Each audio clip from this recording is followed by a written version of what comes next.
Shalom, puji Tuhan kita dipersatukan lagi dalam Pesma Worship episode 114. Walaupun di saat ini kita sedang tidak bersama-sama, namun yakin dan percaya ada satu kerinduan untuk memuji dan muliakan nama Tuhan. Saudaraku yang terkasih, ingatkah kalian bahwa setiap detak jantung yang berdetak dalam hidupmu, setiap nafas dalam hidupmu, setiap berkat yang engkau terima dan sampai saat ini, itu semua hanya karena kemurahan Tuhan. Kau hiasi kehidupanku dengan kemurahan-Mu.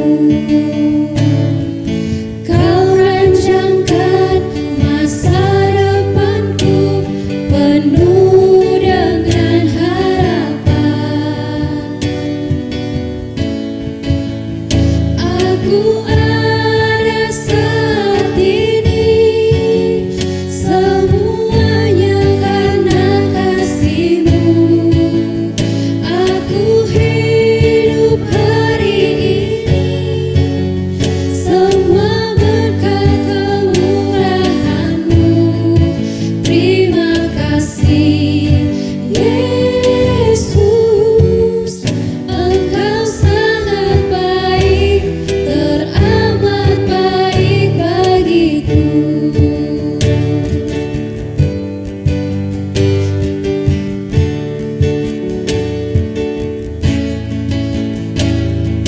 Kau hiasi kehidupanku dengan kemurahan-Mu. Kau rancangkan masa depanku penuh dengan harapan.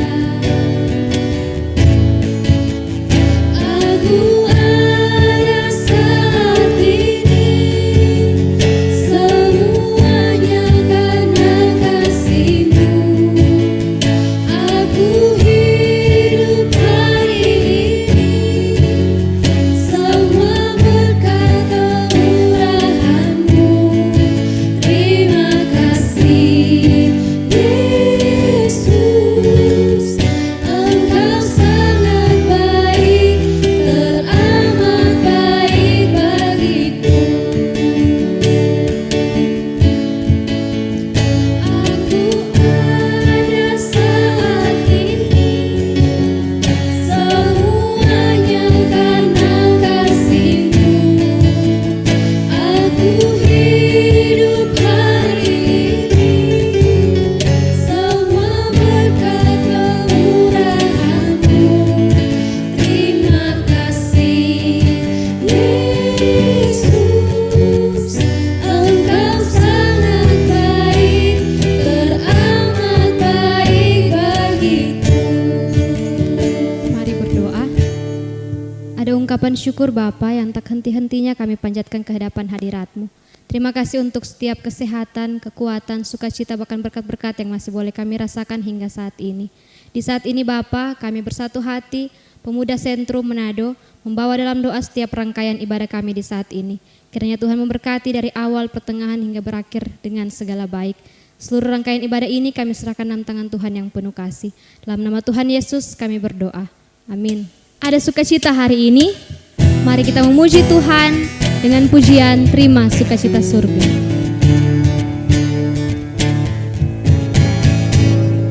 Terima sukacita surga, itulah kekuatan bagi jiwa. Ku dapat rasakan kasih-Nya di tengah badai yang bergelora. Terima sukacita surga, itulah kekuatan bagi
berat.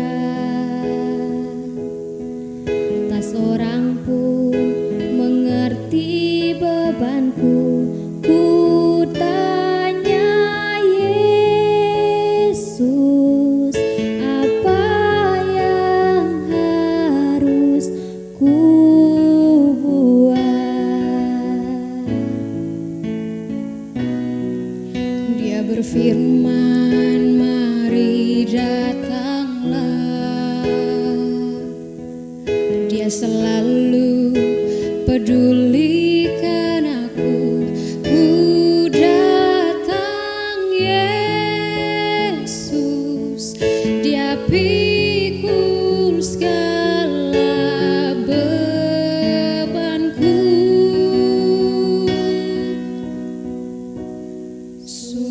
Sujud di altarnya, ku bawa hidupku. Ku terima anugerahnya, Dia ampuniku dan bebaskanku. Dia ubah hidupku,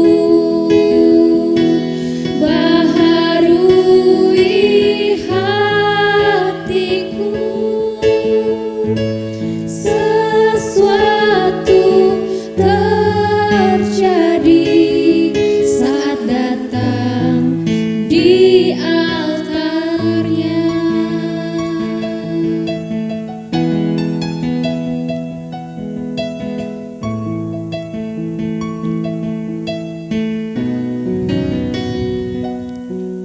Bila hati terasa berat, tak seorang pun mengerti bebanku. Ku tanya Yesus, apa yang harus ku buat?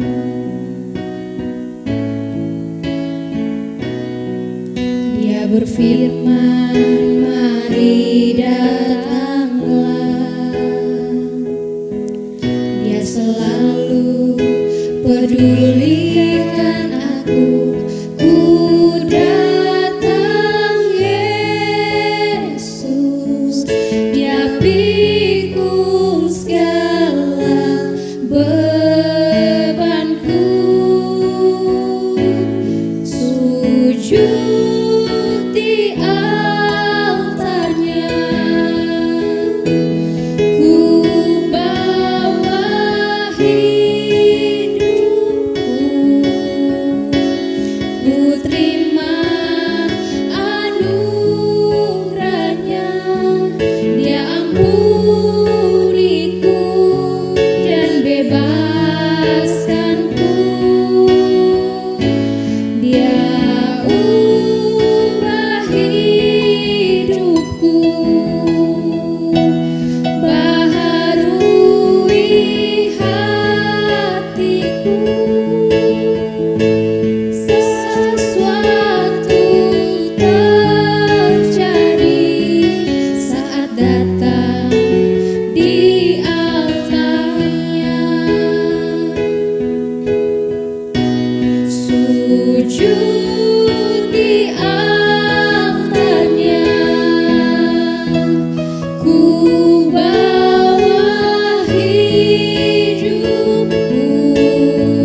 sejenak kita mengingat kembali hal-hal apa saja yang telah kita perbuat selama minggu berjalan ini, yang telah menyakiti hati orang-orang yang kita jumpai, baik itu melalui perkataan, perbuatan maupun tingkah laku kita. Untuk itu mari kita satu dalam doa, kita berdoa. Ampuni kami Tuhan ketika kami belum bisa menjadi teladan. Ampuni kami Tuhan ketika kami masih sering lebih banyak mengeluh daripada mengucap syukur. Ampuni kami Tuhan ketika kami masih sulit untuk mengampuni orang-orang yang telah membuat hati kami terluka, kecewa, dendam dan bahkan sampai merencanakan hal-hal yang tidak Tuhan kehendaki. Ampuni kami Tuhan sebagai anak, kami belum bisa membuat orang tua kami bahagia. Kami sering membuat mereka marah, kecewa, terluka dalam setiap tindakan kami maupun perkataan kami. Ampuni kami Tuhan ketika kami masih sering membuat hati sahabat-sahabat kami terluka. Ampuni kami Tuhan ketika kami belum mampu menjadi berkat dan malah menjadi batu sandungan bagi setiap orang yang kami jumpai. Ampuni kami Tuhan sebagai anak muda, kami masih sering lebih mengikuti keinginan duniawi, keinginan daging kami, dan kami belum mampu menjadi surat Kristus yang terbuka. Kami belum mampu mencerminkan sikap Kristus yang sesungguhnya. Dan terlebih lagi kami mohon ampun untuk setiap hal yang kami lakukan yang telah menyakiti hati-Mu Bapa, yang mengecewakan hati-Mu Tuhan. Kami belum mampu untuk setia, kami belum mampu untuk melakukan apa yang Tuhan kehendaki. Kami belum mampu melakukan setiap perintah-Mu. Untuk itu Bapa, kami datang memohon pengampunan. Kiranya Tuhan mendengar setiap permohonan kami pribadi lepas pribadi. Baharui hidup kami Tuhan, ubah hidup kami sehingga kami bisa menjadi berkat dan teladan bagi setiap orang. Dan kami layak disebut sebagai anak-anak Allah. Dalam nama Tuhan Yesus kami berdoa dan mohon pengampunan. Amin. Baiklah teman-teman, di saat ini kita akan membaca serta merenungkan firman Tuhan yang akan dibawakan oleh Kak Onci Giovanni Aramana MTH. Namun sebelum itu kita angkat pujian Ujilah Aku Tuhan.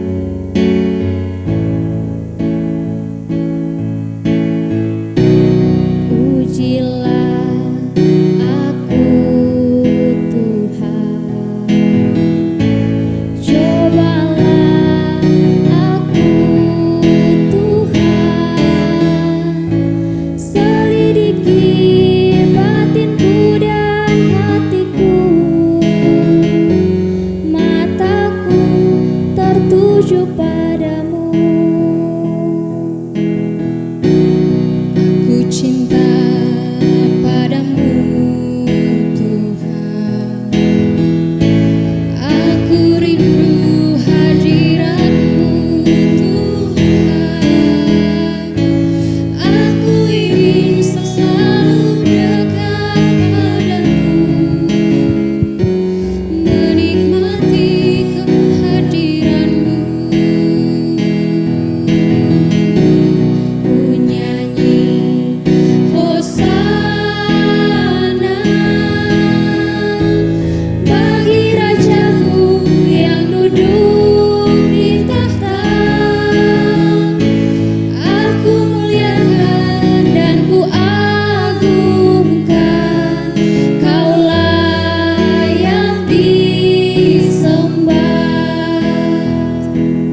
Saudara-saudara, sebelum kita membaca Alkitab, mari kita berdoa. Ada ungkapan syukur Bapa yang terus kami rasakan dalam kehidupan kami. Sampai saat ini kami masih diberikan kemampuan, kesehatan, bahkan nafas kehidupan yang terus kami rasakan. Di kesempatan ini ya Tuhan, kami hendak membaca dan merenungkan sabda firman. Untuk itu ya Tuhan, kami memohon hikmat-Mu, agar kami dimampukan untuk memahami maksud firman-Mu yang kami akan baca sebentar. Ini kami yang berdoa dan bersyukur kepadamu. Dalam nama anak-Mu Yesus Kristus kami berdoa. Amin. Saudara-saudara, mari kita membaca Alkitab. Dalam perjanjian baru, 1 Korintus pasal 1 ayat 10 sampai ayatnya yang ke-17. 1 Korintus pasal 1 ayat 10 sampai ayatnya yang ke-17. Lembaga Alkitab Indonesia memberi judul Perpecahan dalam Jemaat. Tetapi aku menasihatkan kamu, saudara-saudara, demi nama Tuhan kita Yesus Kristus, supaya kamu seia sekata dan jangan ada perpecahan di antara kamu. Tetapi sebaliknya supaya kamu erat, bersatu dan sehati sepikir. Sebab, saudara-saudaraku, aku telah diberitahukan oleh orang-orang dari keluarga Chloe tentang kamu, bahwa ada perselisihan di antara kamu. Yang aku maksudkan ialah bahwa kamu masing-masing berkata, aku dari golongan Paulus, atau aku dari golongan Apolos, atau aku dari golongan Kefas, atau aku dari golongan Kristus. Adakah Kristus terbagi-bagi? Adakah Paulus disalibkan karena kamu? Atau adakah kamu dibaptis dalam nama Paulus? Aku mengucap syukur bahwa tidak ada seorang pun juga di antara kamu yang aku baptis selain Krispus dan Gaius. Sehingga tidak ada orang yang dapat mengatakan bahwa kamu dibaptis dalam namaku. Juga keluarga Stefanus aku yang membaptisnya. Kecuali mereka, aku tidak tahu. Entahkah ada lagi orang yang aku baptis. Sebab Kristus mengutus aku bukan untuk membaptis, tetapi untuk memberitakan Injil. Dan itu pun bukan dengan hikmat perkataan, supaya salib Kristus jangan menjadi sia-sia. Demikianlah firman Tuhan. Shalom teman-teman pemuda sentrum yang diberkati Tuhan. Kita telah membaca sebagian dari Alkitab dalam 1 Korintus pasal 1 ayat 1 sampai ayat 10 sampai ayatnya yang ke-17 dengan perikop perpecahan dalam jemaat. Saudara-saudara yang diberkati, di era new normal ini atau era kebiasaan baru adalah era-era orang berhikmat. Kenapa orang-orang berhikmat? Karena kita dituntut untuk lebih bijak dalam menyikapi situasi dan kondisi saat ini di masa pandemi virus corona, yaitu mulai menjaga jarak, penggunaan masker, cuci tangan, dan lain sebagainya. Tentunya situasi pandemi ini tidak lepas dari permasalahan yang ada, bahkan konflik yang ada. Mulai dari pemerintah yang menyalurkan dana bantuan tetapi dengan tidak maksimal disalurkan kepada masyarakat atau kepada orang-orang yang membutuhkan atau yang lebih penting untuk menerima bantuan. Dikarenakan karena ada oknum-oknum yang hanya mementingkan kelompok masing-masing. Dari hal tersebut kita bisa melihat dalam pembacaan kita saat ini. Korintus merupakan kota pelabuhan, bahkan kota perdagangan terbesar, sehingga semua aktivitas ekonomi dilakukan, kesibukan dilakukan di jemaat Korintus. Masyarakat terkadang hidup dengan penyembahan berhala, penyembahan terhadap patung dewa-dewi yang ada di Korintus, sehingga terjadi pelacuran bakti yang dilakukan.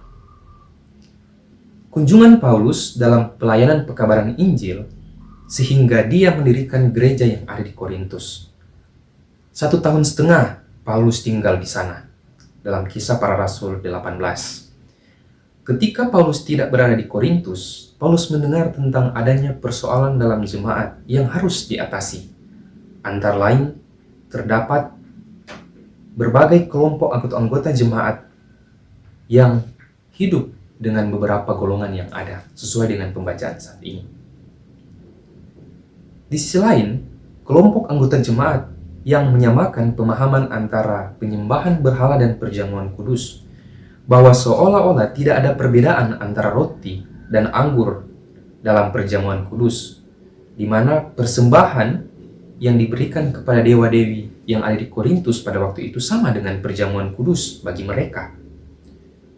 Kunjungan pelayan itu membuat Paulus merasa prihatin terhadap jemaat yang ada di Korintus. Paulus menulis surat karena mereka adalah sahabat-sahabat atau anggota jemaat yang ada di Korintus. Secara khusus, Paulus prihatin akan perselisihan dalam persekutuan jemaat yang mengakibatkan perpecahan di jemaat Korintus. Bahkan Korintus juga dipengaruhi oleh latar belakang kebudayaan yang berbeda baik Yunani maupun Yahudi. Selain berbagai tradisi lama seperti penyembahan berhala, sering juga terjadi mengenai konflik-konflik yang ada di tengah jemaat. Kita bisa melihat dalam bacaan tersebut bahwa ada yang menyebut dirinya dari golongan Paulus, golongan Apolos, golongan Kefas, bahkan golongan Kristus. Golongan Paulus adalah golongan atau orang-orang non-Yahudi, di mana hasil pekabaran Injil yang dilakukan oleh Paulus.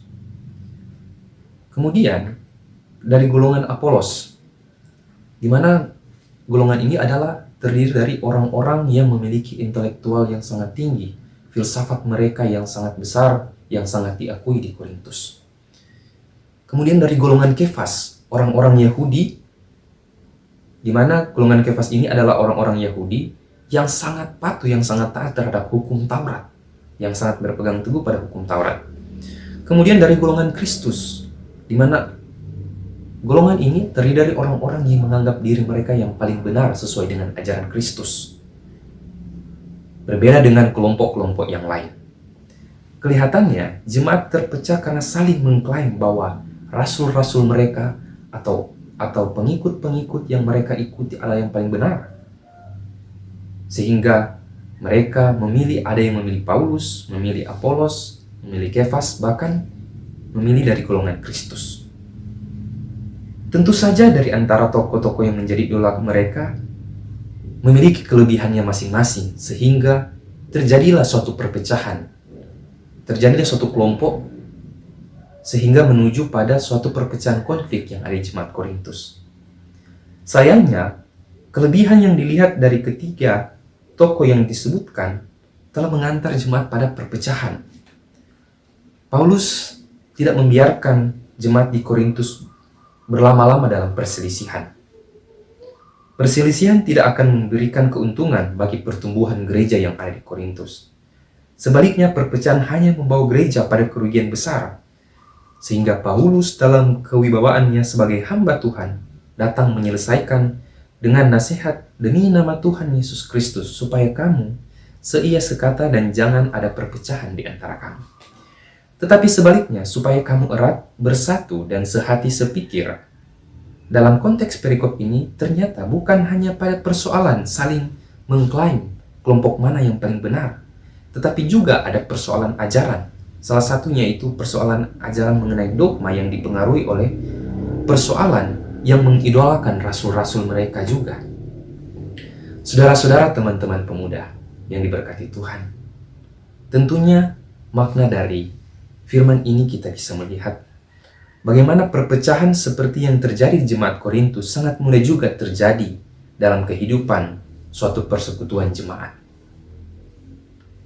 bermasyarakat, bahkan juga dalam kelompok organisasi, bahkan juga dalam kehidupan pemuda Gemim.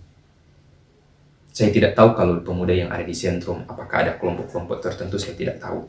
Tapi di sini kita bisa melihat terkadang perpecahan itu terjadi karena ada kelompok-kelompok atau golongan-golongan yang terjadi.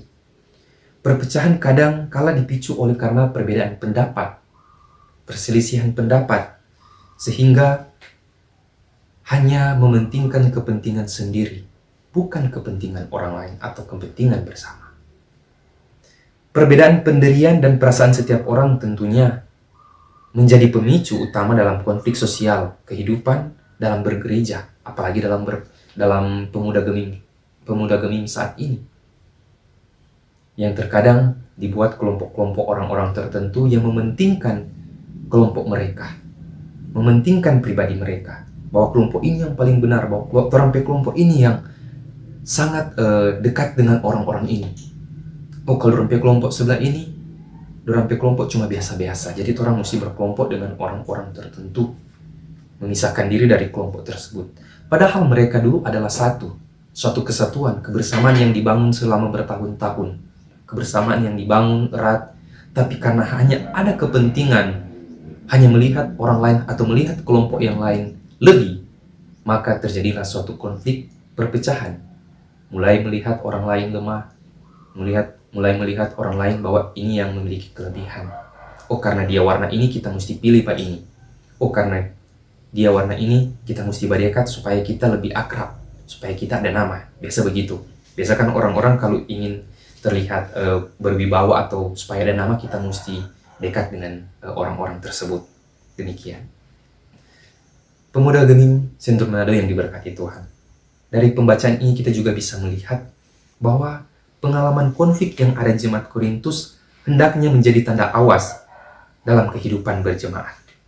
Bahwa konflik dapat saja menimpa kelompok manapun, kapanpun, ketika sudah tidak sejalan atau sudah tidak ada prinsip bersama yang dilakukan.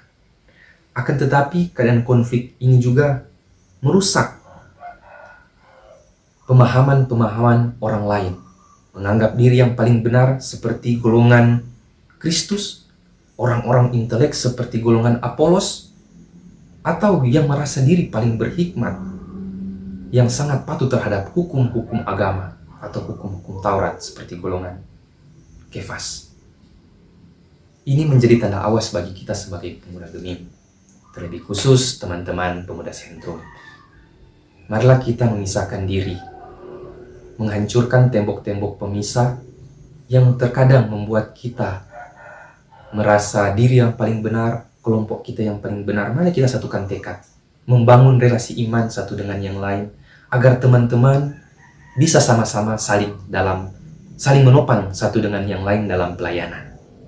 Sehingga pemuda Sentrum Manado terus berjalan pada satu pelayanan yang menuju pada kasih Kristus, bukan pada kasih perseorangan yang hanya mementingkan kelompok masing-masing. Karena jangan karena hanya ada sesuatu yang harus diberi sehingga orang jadi kelompok ini, orang kelompok itu. Kita semua yang terlibat langsung dalam organisasi pemuda Sentrum Manado, bahkan juga pemuda yang ada di Gemim tentunya. Teman-teman pemuda Gemim Sentrum Manado, kiranya kita juga seperti Paulus yang hendak memberitakan kebenaran firman Tuhan.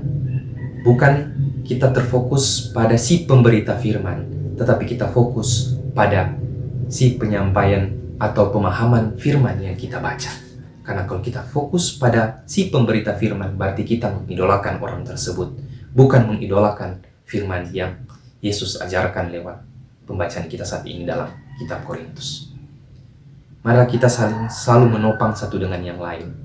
Kalau kita melihat ada kelompok atau ada geng satu dengan yang lain, coba orang tegur seperti Paulus, memberikan nasihat, memberikan ajaran supaya kita tetap hidup kudus, hidup dalam suatu keyakinan iman, sehingga terjadi suatu relasi iman satu dengan yang lain, sehingga tidak ada yang dikorbankan, semua sama-sama dalam pelayanan. Demikian juga dengan kita sebagai pemuda Gemim Sentrum Manado. Amin. Saat keadaan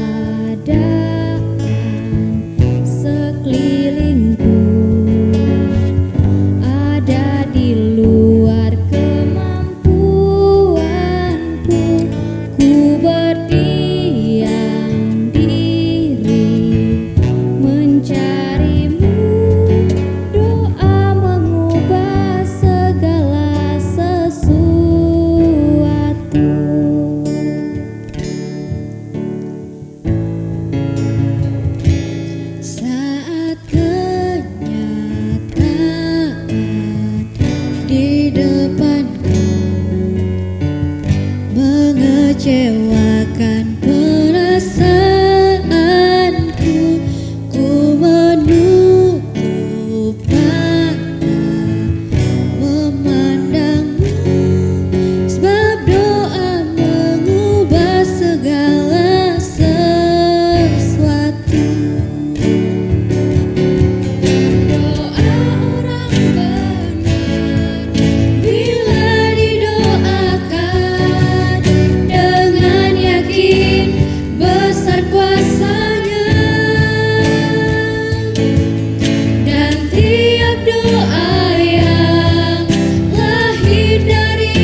saudara, mari kita berdoa. Kami mengagungkan akan kasih-Mu ya Tuhan dalam kehidupan kami.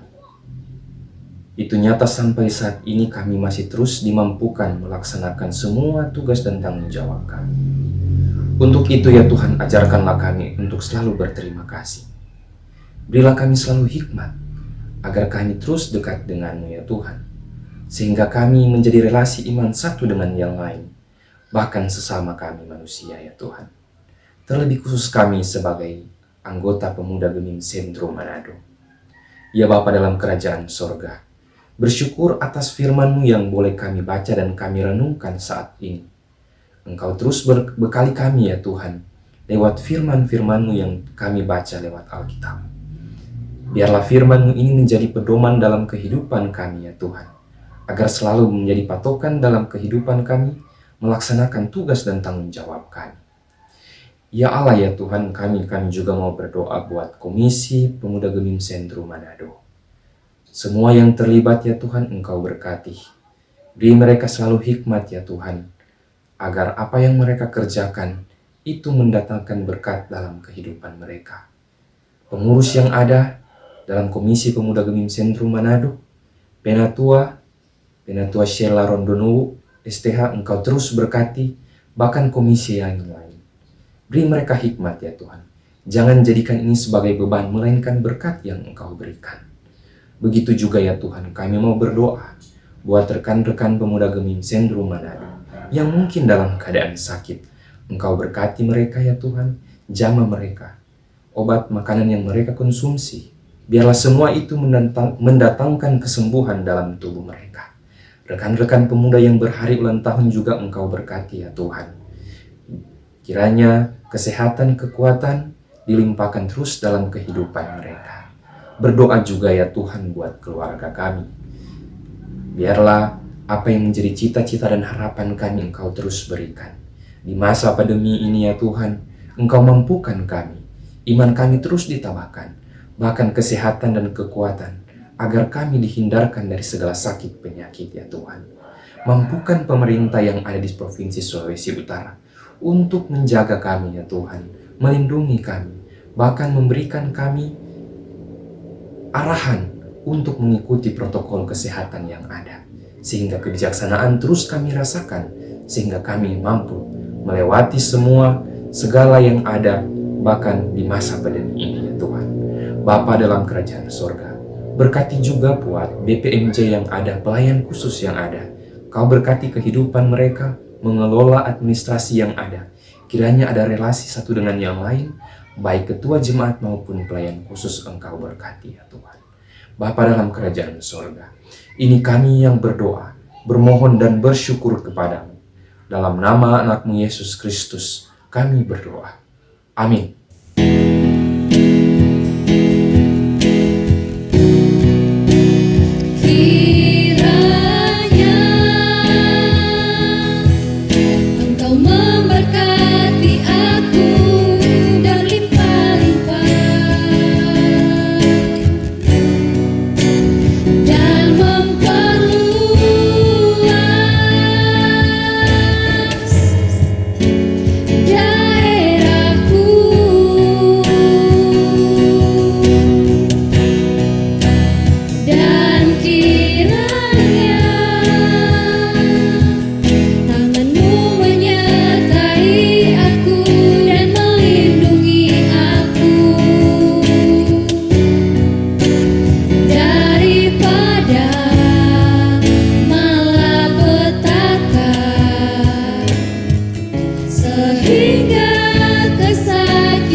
Dan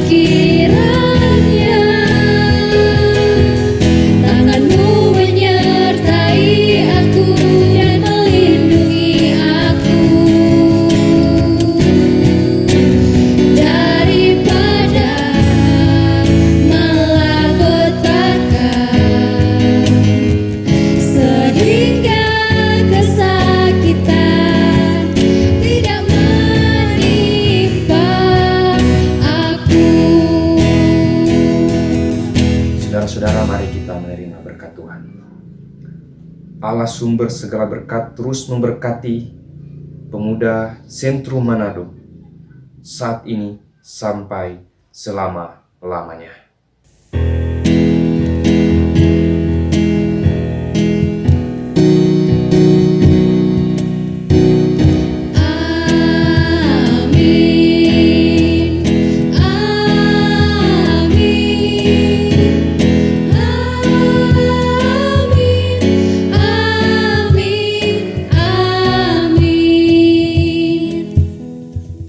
Halo teman-teman, Shalom.